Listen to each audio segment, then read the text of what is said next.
अफसोस की बात यह है कि भारत के लोगों के हित की हार होती है। अभी प्रेजेंटली विदेश में बैठे कंपनियां जो भारत के एनजीओ को चलाना चाहते हैं, उनके हित की जीत होती है। हां, आप सही सुन रहे हैं, क्योंकि भारत की पार्लियामेंट ने एफसीआरए बिल को पास नहीं किया है। ऐसा चल रहा था कि 12 तारीख को, मतलब कि कल के दिन एफसीआरए बिल को पास किया जाएगा, इसके ऊपर वोटिंग होगी, डिस्कशन होगी। लेकिन इसको अब जेपीसी, जो ज्वाइंट पार्लियामेंट्री कमेटी है, उसको कहीं ना कहीं भेज दिया गया है, जो कि 31 मेंबर्स की होगी। इसमें विपक्ष के लोग भी होंगे। तो क्या बाद में भारत सरकार इसको पास करेगी? और अगर एफसीआरए बिल को पास करने के लिए सिर्फ सिंपल मेजॉरिटी चाहिए था, तो फिर भारत सरकार ऐसा क्या हो गया जिसकी वजह से उन्होंने एफसीआरए बिल को जो है वो पार्लियामेंट्री ज्वाइंट कमेटी में भेज दिया गया? और क्या पार्लियामेंट्री ज्वाइंट कमेटी में भेजे जाने से यह एफसीआरए बिल आने वाले विंटर सेशन में पास होगा, ये हम देखेंगे। दूसरी बात यह है कि ऑपोजिशन, जो अपने आप को यहां के लोगों का एक तरीके से प्रतिनिधित्व करने के बारे में कहती है, लोगों के हित से रिलेटेड सवाल खड़े करती है सरकार से, वो ऑपोजिशन अभी जो भी स्टैंड ले रहा है वो कहीं ना कहीं तर्कसंगत नहीं है। और इसी एफसीआरए बिल को लेकर के जो ऑपोजिशन का कहना है कि ये एफसीआरए बिल जो है वो एक पर्टिकुलर रिलीजन के खिलाफ है, माइनॉरिटी के खिलाफ है। तो ये जो माइनॉरिटी के नाम पर राजनीति की जा रही है ऑपोजिशन के द्वारा, ये भी कहीं ना कहीं बहुत हद तक गलत साबित हो रही है। अब गलत साबित तो क्या, मतलब देश की जनता को पता है क्या, लेकिन जो हरीश साल्वे, जो एक बहुत बड़े वकील जिनका आपने नाम जरूर सुना होगा, जो कि खुद एक डिवोटी क्रिश्चियन बन चुके हैं अभी, उन्होंने यहां तक कहा है कि भैया एफसीआरए बिल जो है वो कोई रिलीजन को टारगेट नहीं करता है, बल्कि भारत के लोगों की बात करता है, भारत के लोगों के हित की बात करता है। तो ऑपोजिशन कौन सा ऐसा पेच है जिसके ऊपर में ऑपोजिशन अभी फंसा हुआ है, ये भी हम देखेंगे। और इसके साथ जो तीसरा न्यूज ये है कि भैया जो अमेरिका, जो पीटर नवारो, जो भारत के लोगों के ऊपर में बहुत हार्श टिप्पणियां कर रहे थे, जो कि भारत के मोदी को मतलब एक तरीके से वॉर चलाने वाले नेता के तौर पे बता रहे थे, यहां के ब्राह्मणों को जो है वो खरी खोटी सुना रहे थे। तो उस पीटर नवारो का भी स्टेटमेंट आया है, जब यूएसए के द्वारा 100% टैरिफ उन 5 कंट्रियों के ऊपर में लगाया जा रहा है जो कि रशिया से ऑयल खरीदता है। तो उस मतलब चीज को लेकर के भी पीटर नवारो बहुत ज्यादा सॉफ्ट हो जाते हैं और अपनी हार मानते हैं कि हमने गलती की थी और इसी की वजह से हमें भारत के लोगों के द्वारा क्रिटिसिज्म सुनना पड़ा। इसके बारे में भी हम बात करेंगे। तो हेलो दोस्तों, मेरा नाम है प्रशांत झा और मैं वेलकम करता हूं आपको इस चैनल पर। तो चलिए शुरू करते हैं अपने इस सेशन को। तो सबसे पहले इन्हीं के द्वारा आप देख सकते हैं द हिंदू का ये आर्टिकल था, और उसके बाद एक और चीज भी बहुत मतलब आगे आती है, बात करना पड़ेगा, क्योंकि अमित शाह के ऊपर में ऑपोजिशन पार्टी के द्वारा टारगेट किया जा रहा था कि अमित शाह जो है वो सदन में आते नहीं हैं, और अगर अमित शाह आएंगे नहीं तो हमारे लोगों की जो बात है, ऑपोजिशन जो उनसे सरकार से सवाल पूछना चाहती है विभिन्न मुद्दों के ऊपर में, उन मुद्दों को जस्टिफाई सरकार कैसे करेगी अगर हमारा होम मिनिस्टर ही हमारे पार्लियामेंट में नहीं होगा। क्योंकि विपक्ष का मतलब बहुत समय से कहना है कि नीट स्कैम के मामले में सरकार से उनके कुछ सवाल हैं। उसके बाद प्रोटेस्ट के दौरान जो पुलिस के द्वारा हाथापाई की गई बच्चों के साथ, जेनजी स्टूडेंट्स के साथ, उन स्टूडेंट को लेकर के भारत सरकार इस तरीके का स्टेप क्यों उठाती है, यह भी ऑपोजिशन का डिमांड है, जिसको लेकर के अमित शाह आ नहीं रहे थे। बट अमित शाह जी का जो बयान आया है, जो मोटा भाई का बयान आया है, वो ये कह रहे हैं कि बाबू हम तो जो है वो पार्लियामेंट में आते ही थे, शुरू से ही, जब से मॉनसून सेशन चल रहा है हम पार्लियामेंट में आए हैं। लेकिन दिक्कत यह है कि आप लोग होने ही नहीं देते हो ना, सेशन होने ही नहीं देते हो। आप इतना दिन से प्रोटेस्ट कर रहे हो, आप इतना ज्यादा इस सेशन को रोक रहे हो कि मतलब एक तरीके से पार्लियामेंट का बहुत सारा वक्त जो है वो खराब हो रहा है। और इसी चीज को लेकर के अगर आप ये रिपोर्ट देखेंगे तो आप इसमें पाएंगे कि बोला जा रहा है कि भाई 2012 में ही 2.5 लाख रुपीस खर्च किया जा रहा था पर मिनट। तो आप समझ सकते हैं कि आपने सदन के इतने समय को वेस्ट किया है, रोका है, जिसकी वजह से कितने करोड़ जो रुपए हैं भारत के टैक्स पेयर्स के मनी, उसको आपने कहीं ना कहीं धूमिल कर दिया, उसको आपने कहीं ना कहीं वेस्ट कर दिया। क्योंकि सदन में जो भी नेता बैठते हैं, उनका एक ही काम होता है कि लोगों के लिए जो है वो आप नियम कानून बनाइए, लॉ बनाइए, जिससे लोगों के लिविंग स्टैंडर्ड जो है वो पहले के मुकाबले बेहतर हो सके। लेकिन क्या ऐसा ऑपोजिशन का इंटरेस्ट है? क्या ऑपोजिशन चाहता भी है कि भैया इस तरीके से स्टेप उठाया जाए? या फिर उनका अपना एक सेल्फ इंटरेस्ट है, एक प्रोपेगेंडा है, जिस प्रोपेगेंडा की वजह से वो भारत के लिए जो काम होने हैं संसद में, उन कामों को वो रोक रहे हैं? तो इसी के ऊपर में आज एक विश्लेषण हम करेंगे और हम कोशिश करेंगे ये जानने की कि भारत के संविधान में, भारत के सदन में वो ऐसी जो चीजें हो रही हैं, इसको आगे आप किस तरीके से देख सकते हैं और हमारा इंटरनेशनल रिलेशंस किस तरीके से हम मेंटेन कर सकते हैं यूएसए के साथ। तो इसका शुरुआत सबसे पहले मैं आपको बताऊंगा कि ये पीटर नवारो की स्टेटमेंट से करते हैं, क्योंकि पीटर नवारो जो हैं, अगर इनको आप ध्यान से समझेंगे तो ये डोनाल्ड ट्रंप के बहुत क्लोज एलाई रहे हैं। मतलब इनके अगर आप बायो में जाएंगे तो एक तरीके से ये अपने आप को जो है काउंसलर कहते हैं, सरकार को काउंसिल करने वाले, सजेशन, सलाह देने वाले, ये अपने आप को कहते हैं। और ये इकोनॉमिस्ट भी रह चुके हैं।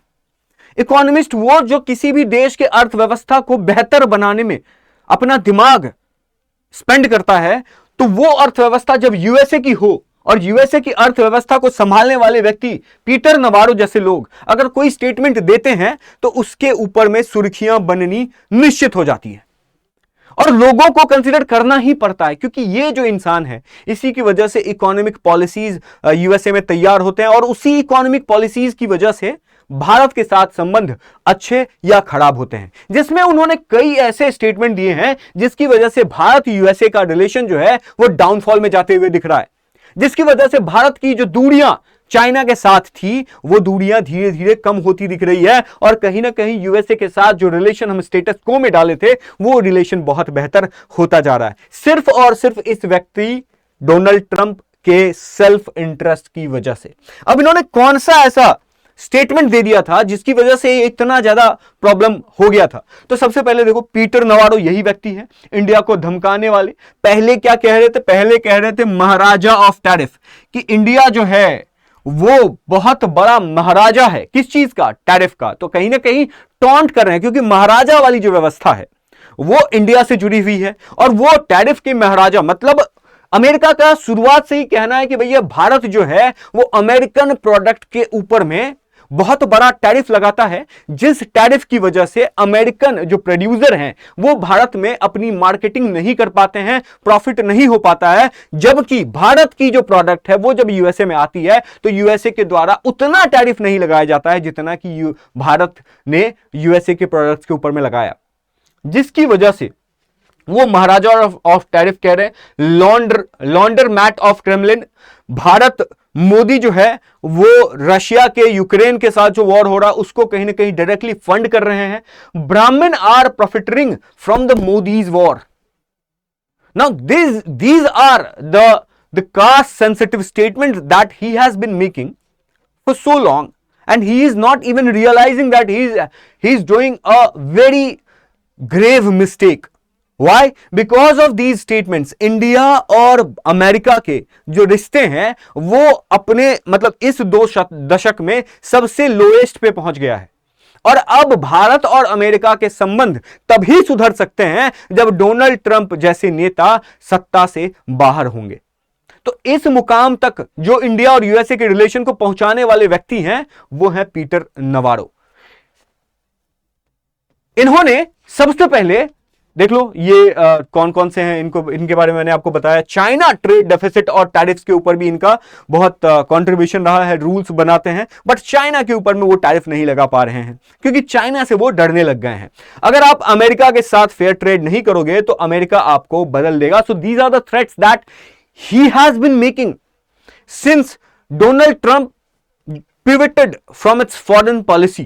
Now इंडिया को महाराजा और टैरिफ, नवोरो का आरोप था कि अमेरिकन प्रोडक्ट्स पर बहुत ऊंचे टैरिफ्स लगता है लेकिन यूएसए मार्केट में बड़े पैमाने पर एक्सपोर्ट करता है, इससे यूएस कंपनीज को नुकसान होता है, इसीलिए उन्होंने इंडिया को महाराजा ऑफ टैरिफ बोला था। और उसके साथ साथ रशियन ऑयल जिससे रिलेटेड यूरोप मतलब अमेरिका को बहुत प्रॉब्लम है। अब एग्जैक्टली अमेरिका को प्रॉब्लम नहीं है क्योंकि अमेरिका ही वो देश है जो कि रशिया से बहुत सारे प्रोडक्ट्स खरीदता है, मिनरल्स खरीदता है। और इस चीज को लेकर के जब न्यूज रिपोर्ट्स आनी शुरू हुई, तब अमेरिका ने जाकर के इस तरह के इंपोर्ट के ऊपर में रिस्ट्रिक्शंस लगाया था। उसके बाद जब रशियन ऑयल यूरोपियन देश लेते हैं, उनको कोई दिक्कत नहीं होती है, लेकिन जब अमेरिका उसी रशियन ऑयल को यहां पर प्योरीफाई करके पेट्रोल डीजल में कन्वर्ट करके यूरोप भेजता है, तब उनको ज्यादा प्रॉब्लम होने लगती है। और इससे भी यूरोप को दिक्कत नहीं था, दिक्कत यह था कि भारत इससे मुनाफा कैसे कमा रहा है, जिसकी वजह से इंडिया के ऊपर में उन्होंने 25, 25, 50, उसके बाद अब 100% का टैरिफ लगाने की कोशिश कर रहे हैं।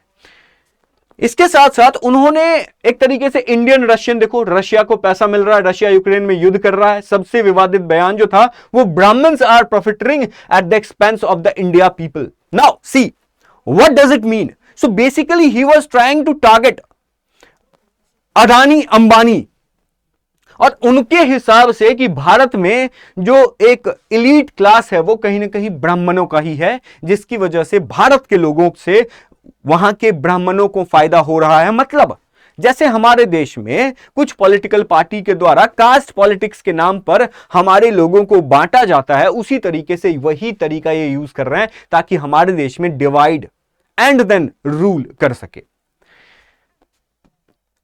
तो अब जो है सोशल मीडिया के ऊपर में आप सब लोगों की वजह से बहुत ज्यादा बैकलैश देखना पड़ जाता है इनको। हम लोग एक्स के ऊपर में हो, इंस्टाग्राम के ऊपर में हो, वाईटी के ऊपर में हो, ट्रंप का क्रिटिसिज्म करने लगते हैं, ट्रंप के एडमिनिस्ट्रेशन का क्रिटिसिज्म करने लगते हैं, एंड नवारो का भी क्रिटिसिज्म करने लगते हैं, जिसकी वजह से हमारे देश के मीडिया और आप लोगों की वजह से नवारो की इस स्टेटमेंट को भारत ऑफिशियली नहीं लेकिन अनऑफिशियली बहुत करारा जवाब देता है। और इस चीज को लेकर के अब जब नवारो और ट्रंप को यह रियलाइज हुआ कि भारत के लोग हमारी बात ऐसे ही बकर बकर नहीं सुनेंगे, अगर भारत के लोगों को कोई बात खराब लगेगी तो जरूरी नहीं कि भारत की सरकार ही उसका जवाब दे, बल्कि भारत के लोग भी उसका जवाब दे सकते हैं। और जिस दिन ये उनको रियलाइज हुआ, उस दिन इवन दो कि अमेरिका 100% टैरिफ भारत के ऊपर में लगा रहा है, लेकिन वो अपनी वाणी को अपने लैंग्वेज के ऊपर में लगाम लगा रहे हैं, क्योंकि यूएसए के सेनेटर खुद कई बार ट्रंप की आलोचना कर चुके हैं कि ट्रंप आप जो करना चाहते हैं that is like dangerous for India US relationship. Why? Because we need India. क्यों चाहिए इंडिया? इसीलिए ताकि हम चाइना को काउंटर कर सके, और अगर आप भारत को ही यूएसए से दूर करेंगे तो हम चाइना तो दूर कि चाइना तो ले नहीं ही, चाइना को तो काउंटर नहीं ही कर पाएंगे, ऊपर से हम एक और बड़ा दुश्मन चाइना और इंडिया जैसे ब्लॉक को जन्म दे देंगे, जिसकी वजह से ब्रिक्स जैसा ग्रुप और ज्यादा स्ट्रांग होगा, और वो यूएसए के इंटरेस्ट में नहीं है। और जब जिस दिन उनको ये रियलाइज होता है, उस दिन के बाद से ही वो अपना जो टोन है वो कहीं ना कहीं सॉफ्ट कर लेते हैं। Now let's talk about the FCRA 2026। बहुत इंपॉर्टेंट है इस चीज को जान लेना, क्योंकि FCRA जो बिल था वो भारत के सदन में पास हो रहा था, लेकिन इसका विरोध जो है वो विदेशी कर रहे थे, विदेशी कंपनियां कर रही थी। यहां के जो मिशनरीज हैं, जो यहां पर लोगों को धर्म बदलने के लिए आ रहे हैं, उनके तरफ से विरोध किया जा रहा था, जिसका सपोर्ट डायरेक्टली कहीं ना कहीं ऑपोजिशन पार्टीज के द्वारा किया जा रहा था, जिसकी वजह से ऐसा लग रहा था कई सारे लोग, मैं ये देख रहा था भारत के विभिन्न तरह के सोचने वाले लोग हैं जो कई बार किसी पॉलिटिकल पार्टी को सपोर्ट और अपोज भी कर रहे होते हैं, सरकार की खामियां भी गिना रहे होते हैं कि एथेनॉल पॉलिसी को लेकर के हो सकता है, एजुकेशन पॉलिसी को, नीट पॉलिसी को लेकर हो सकता है कि वो मतलब एक तरीके से भारत के सपोर्ट में रहे, या फिर सीजेपी प्रोटेस्ट में कई लोग बीजेपी के सपोर्ट में थे, कई लोग सीजेपी के अपोज में थे। लेकिन इंपॉर्टेंट बात यह है कि जब कुछ लोग भारत के कुछ मतलब पॉलिसीज का विरोध कर रहे थे, जिनको मतलब नीट वाला जो स्कैम था वो सही नहीं लगा और एथेनॉल पॉलिसी सही नहीं लगा, वो लोग भी कह रहे थे कि FCRA बिल जो है वो सही है क्योंकि वो भारत के हित में है। लेकिन फिर भी ऑपोजिशन पार्टी इस मुद्दे को उठाती है और इस विकासशील से पॉलिसी को कंट्रोल करने की कोशिश करती है। तो क्या ये कंट्रोल होगा, ये इंपॉर्टेंट है। और इसको अगर एक बार पहले एक मिनट के अंदर में पूरा समरी देखो तो भैया, अगर कोई एनजीओ है, मान लेते हैं ABC फाउंडेशन, तो ABC फाउंडेशन जो है स्कूल बनाती है, हॉस्पिटल बनाती है, ऑफिस बनाती है, इक्विपमेंट बनाती है, बहुत बढ़िया बात है और जिससे भारत के लोगों का भला भी होता है। लेकिन अगर ऐसा पाया गया कि इनके रजिस्ट्रेशन में कोई खामी थी या किसी तरीके से ये किसी एक दूसरे ऐसे ऑर्गेनाइजेशन के साथ जुड़े हुए थे जिस ऑर्गेनाइजेशन का भारत को लेकर अच्छा विचार नहीं है, तो उस सिचुएशन में इनका रजिस्ट्रेशन अगर कैंसिल हो जाता है या सरेंडर वो खुद को कर देते हैं या खुद ही अपने रजिस्ट्रेशन को रिन्यू नहीं करते हैं, तो वो तो सीज टू एग्जिस्ट हो जाएंगे। बट उन्होंने अगर ये सारे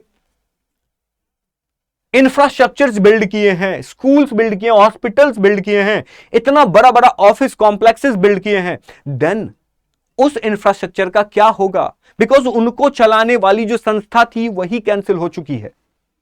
तो इस चीज के लिए भारत की सरकार ने इस बिल में डेजिग्नेटेड अथॉरिटी जैसा ग्रुप तैयार किया, जिस ग्रुप का काम ही यह होगा कि इस तरह के इंफ्रास्ट्रक्चर को रेगुलेट कर सके, कंट्रोल, इन सब इंफ्रास्ट्रक्चर का कंट्रोल उनके पास जा सके, क्योंकि इन सब इंफ्रास्ट्रक्चर में अब किसी तरीके का कोई एडमिनिस्ट्रेशन नहीं चल रहा है, ये ऐसे ही बंजर भूमि में पड़ी हुई है और सही तरीके से रेगुलेट नहीं हो रहा है। तो इसको रेगुलेशन करना इंपॉर्टेंट, और इसी के लिए इसका जो अथॉरिटी है वो किसको देना चाहिए?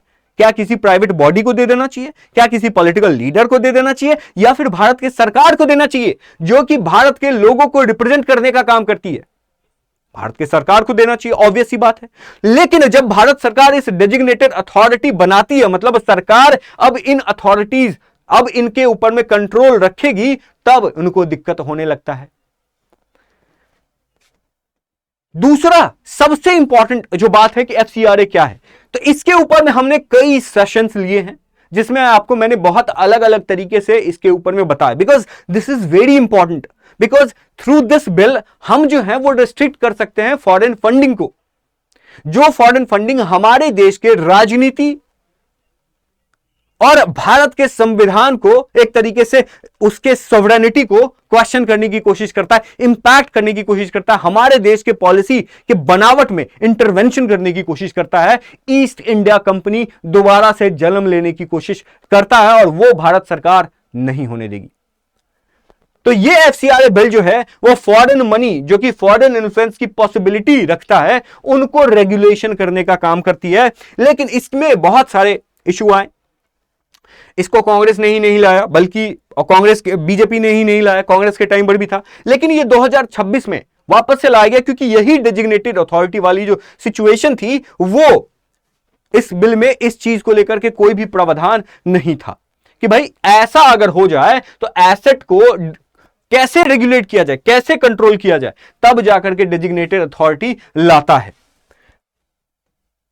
लेकिन फिर भारत सरकार कह रही है कि अगर ऐसा, मतलब ऑपोजिशन कह रही है कि अगर ऐसा भारत सरकार के पास हो जाएगा तो हो सकता है कि सत्ता में बैठी जो पॉलिटिकल पार्टी है वो इस फंड का इस्तेमाल कर सकती है अपने यूज के लिए, या फिर ऐसे जो मतलब एक तरीके से एनजीओज हैं जो कि भारत के अगेंस्ट या भारत के सरकार के अगेंस्ट या सत्ता में जो विपक्ष, सत्ता में जो पार्टी बैठी है उसके अगेंस्ट थीम के ऊपर में काम कर रहे हैं, आइडियोलॉजी के ऊपर में काम कर रहे हैं, तो उनके ऊपर में दबाव बना सकती है जो सत्ता में बैठी हुई पॉलिटिकल पार्टी है। तो ये उनका एक तरीके से सवाल है। बट इस बिल, एक तरीके से बिल के ऊपर में बहुत तरह की बातें होनी शुरू हुई। रिजिजू का कहना है कि भैया आप जो एक तरीके से माइनॉरिटी की राजनीति शुरू कर देते हो, हर वो बिल जो कि भारत के भविष्य को बेहतर बना सकता है उसके ऊपर में, तो आप मुझे बताओ कि वो कौन सा स्पेसिफिक प्रोविजन इसमें है जिसकी वजह से आपको लगता है कि ये माइनॉरिटी के खिलाफ है। पहले ये तो बताओ हमको, तब ना हम उसको रिजॉल्व करेंगे, तब ना हम उसको बेटर बनाएंगे, तब ना हम उसको एडिट करेंगे।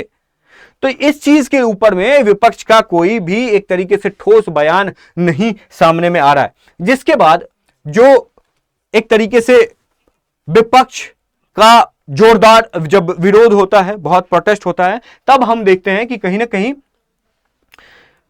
जो विपक्ष के अनुरोध पे, क्योंकि अब देखो जो सरकार है वो चाहेगी तो आराम से इस बिल को पास कर देगी, लेकिन हम तो तानाशाही नहीं है, हमारे देश में ऑपोजिशन पार्टी भी है, तो हम अगर, और हम तो डोनाल्ड ट्रंप की तरह कोई भी एग्जीक्यूटिव ऑर्डर पास नहीं कर सकते हैं, तो हमारे देश में क्या है प्रथा, डेमोक्रेसी में, लोकतंत्र में क्या है प्रथा कि सरकार विपक्ष की बात सुनती है।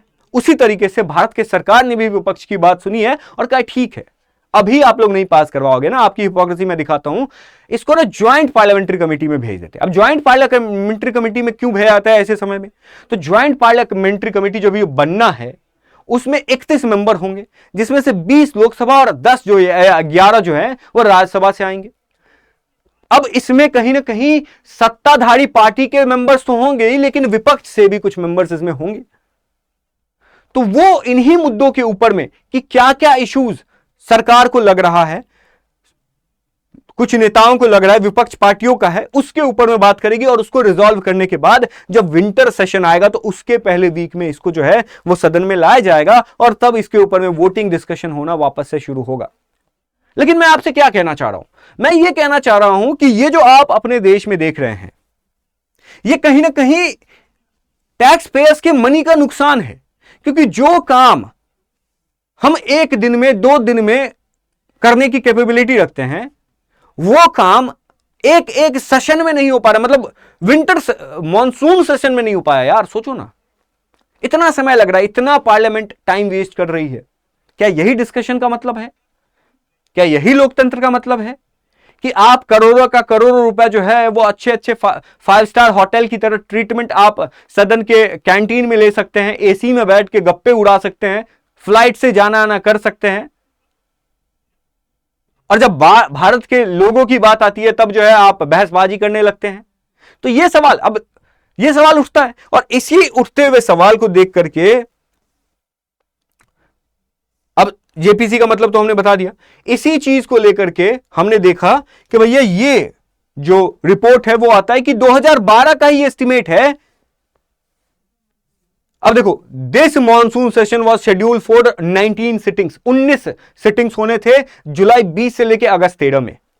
लेकिन इस दौरान आपको अगर मैं बताऊं टू बी एग्जैक्ट डेटा, तो 2012 में पवन कुमार बंसल जो है वो कह रहे थे कि 2.5 लाख रुपए खर्च होता है। और ऐसा नहीं, 2.5 लाख पूरा एक सिटिंग का खर्च है, सिर्फ 1 मिनट का खर्च है, 1 मिनट का। और आप अगर इतने इतने दिन आप सदन का समय वेस्ट करते हैं, तो आप सोचिए कि अभी तक भारत सरकार ने 1026 मिनट जो है वो आपने वेस्ट कर दिए हैं, जिसका कुल खर्च जो है वो कहीं ना कहीं 10 से मतलब 12 करोड़ रुपया आप लोकसभा का और 10 करोड़ रुपया जो आप राज्यसभा का, मतलब टोटल 22 करोड़ रुपया जो है आप एक मॉनसून सेशन में टैक्स पेयर का मनी वेस्ट कर दिए। क्या ऐसे देश का विकास होगा?